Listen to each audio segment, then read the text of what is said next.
Dalam pesawat, perempuan ini melihat gadis di sebelahnya, ingin mengambil kacamatanya yang jatuh. Tapi, ekspresinya tiba-tiba berubah, karena dia melihat di belakang gadis itu. Tiba-tiba muncul bayangan hitam yang mengerikan. Ini menjelaskan, sebentar lagi gadis itu akan mati. Dia membalikkan kepala lagi. Dia baru menyadari, semua penumpang di pesawat, di belakang pramugari, semuanya muncul bayangan hitam. Dia yang ketakutan pun berteriak, dan memukul pintu pesawat, untuk mencegah pesawat terbang.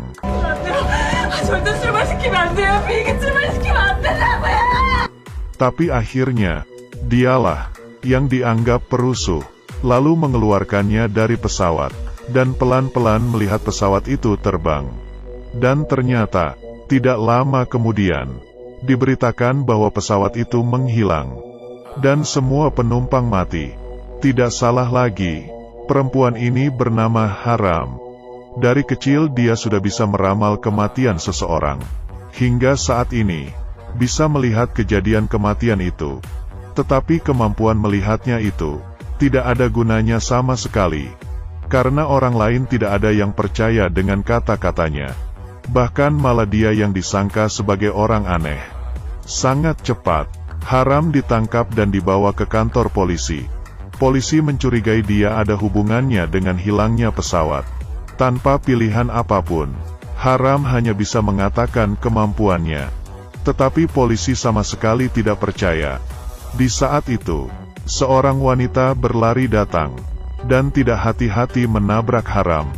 Di saat itu, Haram melihat, tidak lama kemudian, perempuan itu akan dikurung di dalam kulkas. Tetapi, polisi mengira dia sedang mengatakan omong kosong. Hal ini dilihat oleh polisi yang bernama Mogang. Dia tidak sama dengan yang lain. Kemampuannya si Haram, menurutnya itu sangat menarik. Keesokannya, penyebab pesawat hilang itu telah ditemukan, yaitu karena adanya kerusakan pada pesawat. Haram pun akhirnya dilepas. Perjalanan pulang ke rumah, seorang pria sedang berdiri di atas jembatan. Haram pun mengatakan, orang itu akan segera mati. Tapi Mogang tahu, orang ini selalu datang dan pergi di jembatan ini. Sudah ribut selama 2 tahun. Tiap kali hanya menakut-nakuti saja. Dia mengatakan pria itu tidak akan lompat.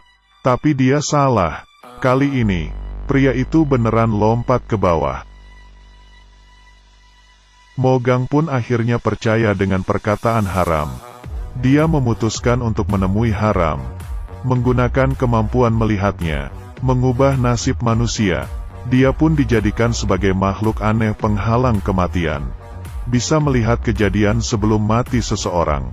Di dalam restoran, Haram mencegat mantannya, selama 3 menit baru pergi. Tapi malah diperlakukan seperti belit oleh mantannya. 너만 보면 재수 없어. Dan ternyata, baru keluar. Iya benar, dari awal tidak ada yang percaya dengan kata-katanya. Tapi akhirnya, Mogang percaya. Jadi, Haram memutuskan, menggunakan kemampuan khususnya untuk menolong orang. Dia melepaskan kacamata, memotong poni, berjalan di jalan untuk mencari target. Dengan cepat, dia sudah melihat seorang wanita yang akan mati. Tetapi wanita ini mati karena penyakit. Jadi dia tidak bisa menolong. Selanjutnya, dia melihat lagi seorang pria, akan disandera di dalam mal, dan terkena tembakan. Dia dengan cepat mengikutinya, memperingati si pria, jangan pergi ke mal, kalau tidak akan terjadi hal yang buruk. Tetapi pria itu tidak percaya. Haram hanya bisa memikirkan cara lain. Dia mengeluarkan 100.000. Ingin pria itu untuk tunggu di dalam kafe. Jangan kemana-mana, tapi pria itu malah tidak mau. Terakhir, Haram sengaja mengganggu si pria, dan melukai dirinya. Sang pria ingin kabur, tetapi ditangkap oleh Mogang. Dengan begini, pria itu karena memukul orang ditangkap ke kantor polisi. Tetapi, masalah belum berakhir. Penjahat tidak tertangkap, dan masih ada orang lain.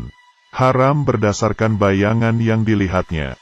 Menemukan tempat dan waktu kejadian. Dan wanita yang mencurigakan di keramaian. Mereka menemui perempuan, dan mengetahui, karena berubah hati, pacarnya pun keluar dari tentara. Jadi kemungkinan saja penjahat itu adalah pacarnya. Kemudian, mereka menyuruh sang perempuan untuk mengajak ketemuan pacarnya. Lalu tunggu dan lihat, sang pacar pun ditangkap. Setelah keluar dari kantor polisi, hati Haram bingung. Yang aneh adalah, orang yang ditangkap jam tangannya di sebelah kiri. Tetapi penjahat yang dilihatnya, memakai jam tangan di kanan. Hal ini masih saja belum selesai. Setelah Haram pergi, telepon di kantor polisi berbunyi. Itu adalah HP pria yang di dalam kafe. Ibunya hilang di dalam mal, membutuhkan orang untuk menjemputnya, dan orang yang pergi menjadi si Mogang. Di rumah sakit, seorang dokter datang ke ruang mayat. Dia menemukan mayat seorang pria, tetapi di saat dia ingin melakukan sesuatu, mayat itu tiba-tiba hidup. Dan yang hidup itu ternyata si Mogang. Sebelumnya, Mogang menggantikan si pria kafe ini. Pergi ke mal untuk menjemput ibunya. Dan tiba-tiba bertemu dengan penjahat yang sesungguhnya. Waktu dan tempat semuanya benar. Laki-laki yang disandera sekarang menjadi Mogang. Terdengar suara tembakan. Mogang pun terjatuh. Setelah diantar ke rumah sakit, dikatakan tidak tertolong dan mati. Tapi sekarang, dia hidup seutuhnya. Dia sebenarnya orang seperti apa? Orang yang ingin membunuhnya itu juga siapa? Segalanya menjadi lebih rumit. Yang anehnya adalah, setelah Mogang siuman, dia seperti menjadi orang lain. Dia yang dulu, seorang polisi yang amatir, melihat tempat kejadian, bisa langsung muntah. Terhadap seniornya juga lebih dari sekadar janji. Tapi sekarang, tidak hanya sifatnya yang berubah, tetapi juga berani bertindak kepada seniornya. Yang lebih aneh adalah, di jalan, Mogang berjalan masuk ke dalam lemari tua. Tapi sedetik kemudian, tiba-tiba muncul, di toilet kantor polisi, yang awalnya mencoba baju di sebuah toko. Sedetik kemudian, sudah muncul di toilet perempuan. Dia sebenarnya punya kemampuan khususkah? Di malam hari, Mogang pulang ke rumah.